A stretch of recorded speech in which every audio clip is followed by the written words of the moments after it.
میں نے شفقت محمود کو کہا بھی ہے کہ ہمارے بچوں کو ہر سکول، چاہے وہ انگلش میڈیم، چاہے اردو میڈیم، چاہے دینی مدرسے، سب کو 8، 7، 8 اور 9 کلاسز میں باقاعدہ سبجیکٹ پڑھائیں کہ نبی صلی اللہ علیہ وسلم کی جو زندگی تھی اور جو مدینہ میں کیا وہ کیا تھی.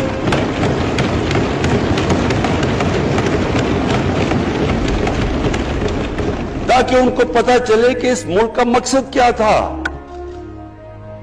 بڑے لوگ جو پاکستان نہیں چاہتے تھے وہ کیا کہتے تھے؟ وہ کہتے تھے کہ پاکستان تو بن گیا تو آپ نے تباہ، جو مسلمان ہندوستان میں رہ گئے ان کو آپ نے سیکنڈ کلاس سٹیزن بنا کے چھوڑ دیا. آج بیچارے مسلمانوں سے کیا ہو رہا ہے وہاں؟ تو وہ لوگ کہتے ہیں کہ اگر پاکستان نہ بنتا تو مسلمانوں کی زیادہ طاقت ہونی تھی.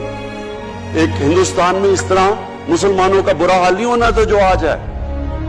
یہ ایک آرگیومنٹ دی جاتی ہے. اور اگر ہم پاکستان کو جس مقصد کے لیے بنا تھا اگر ہم ادھر نہیں لے کے جائیں گے تو وہ ٹھیک کہہ رہے ہیں. یہ تو نہیں تھا کہ وہاں ٹاٹا برلا تھے جو اربوں پتی اور یہاں یہ شریف اور زرداری اربوں پتی بن جائے. اس لیے تو نہیں پاکستان بنا تھا. یہ بڑی ہمیں ری الائن کرنا چاہیے اپنے نظریے کی طرف. ہمیں اپنا رخ چینج کرنا چاہیے واپس کہ یہ بڑا عظیم خواب تھا پاکستان کا. اور وہ جو تاریخ تھی، وہ جو اصول انہوں نے سیٹ اپ کیے،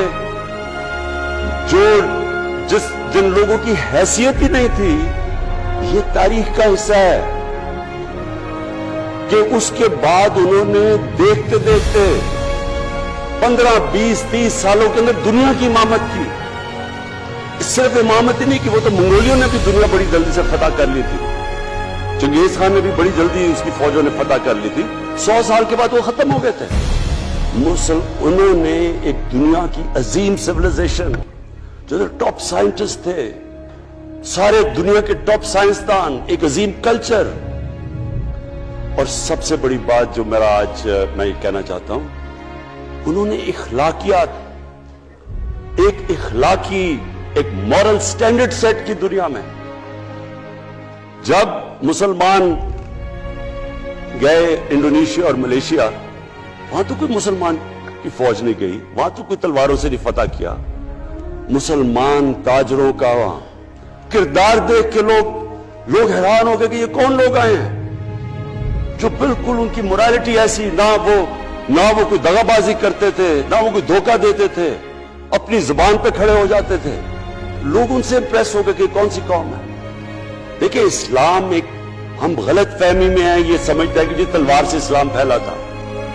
اسلام پھیلا تھا کہ وہ ایک انسان کے کیریکٹر کو ریفارم کرنے آیا تھا. ہم جب اللہ سے مانگتے ہیں، ہم نماز میں ایک ہی چیز مانگتے ہیں کہ اللہ ان کے راستے پہ لگا جن کو تو نے نعمتیں بخشی، ان کے نہیں جو غلط تباہی کے راستے پہ چلے گئے. صرف نماز میں ہم یہ چیز مانگتے ہیں، ہر روز ہم پڑھ کے یہ مانگتے ہیں. یہ 2 راستے ہیں، ایک ہے تباہی کا راستہ، ایک ہے عظمت کا راستہ. نعمتیں کس کو بخشیں؟ اللہ کے پیغمبروں کو. اور جو دنیا کا سب سے عظیم انسان، جو دنیا کا سب سے عظیم لیڈر، جس کو اللہ نے سب سے زیادہ نعمتیں بخشی، ہمارے نبی صلی اللہ علیہ وسلم. نہ کبھی اس طرح کا انسان آیا ہے، نہ کبھی آ سکتا ہے.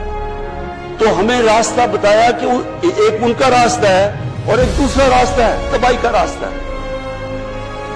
اور وہ جو ان کے راستے پہ چلتا گیا وہ ایک عظیم انسان بنتا گیا. ایک کتاب ہے، میں اپنے لوگوں کو ریکمینڈ بھی کرتا ہوں کہ دی عرب کانکویسٹ، وہ پڑھنے والی کتاب ہے. اس میں بتاتے ہیں کہ جب مسلمان ایک دم دیکھتے دیکھتے دنیا میں پھیل گئے تو کوئی ایک آدمی نہیں تھا. ایک تو بڑے عظیم سپہ سالار تھا خالد بن ولید، لیکن وہ جو بھی بنتا تھا وہ جنرل عظیم بن جاتا تھا. وہ اس کتاب کے اندر لکھی انگریز نے ہے. وہ کہتا ہے اس کی کوئی ایکسپلینیشن نہیں ہے کہ یہ کیسے ساری دنیا پہ چھا گئے. نہ ان کے پاس کوئی لیٹسٹ ویپنز تھے، ایک طرف رومنز تھے، دوسری طرف پرشینز تھے، وہ تو سپر پاورز تھے، ہتھیار تو ان کے پاس تھے. نہ ان کے پاس ہتھیار، نمبرز میں بھی وہ زیادہ تھے, ان کی فوجیں بھی زیادہ تھی, لیکن وہ ساری دنیا پہ پھیل گئے اور ایک ایسا سویلائزیشن بنا کہ زیادہ تر تو مسلمان نہیں تھے, وہ بھی ان کو مانتے تھے, کیونکہ ان کی اخلاقیات, ان کا عدل اور انصاف کا نظام, ان کا کیریکٹر, اس کی وجہ سے لوگ آئے ہیں. یہاں جو ہندوستان میں اسلام پھیلا ہے, یہ ہمارے جو بڑے بڑے بزرگ تھے, دادا صاحب, بلے شاہ, نظام الدین اولیاء اور بابا فرید, یہ لوگ تھے. ان کو لوگ دیکھ کے, ان کے کردار سے, ان کے انٹلیکٹ, انسانیت سے لوگ مسلمان ہوئے.